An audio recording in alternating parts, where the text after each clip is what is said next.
ইরানে হামলায় দেশটির সর্বোচ্চ নেতা আয়াতুল্লাহ আলী খামেনি নিহত হয়েছেন। ইসরায়েল মার্কিন সামরিক হামলায় খামেনির নিহত হওয়ার খবর নিশ্চিত করেছে দেশটির রাষ্ট্রীয় সংবাদ মাধ্যম। এখন প্রশ্ন, খামেনির মৃত্যুর পর ইরানের নেতৃত্ব দেবেন কে?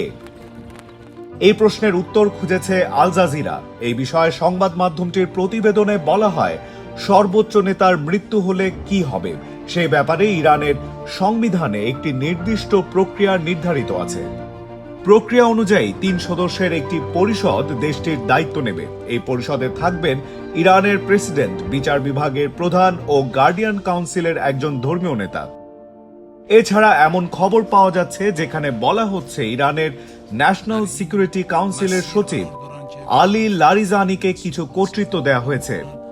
তবে সার্বিকভাবে খামেনির মৃত্যুর পর অনুসরণ করার মতো সাংবিধানিক প্রক্রিয়া ইরানে আছে।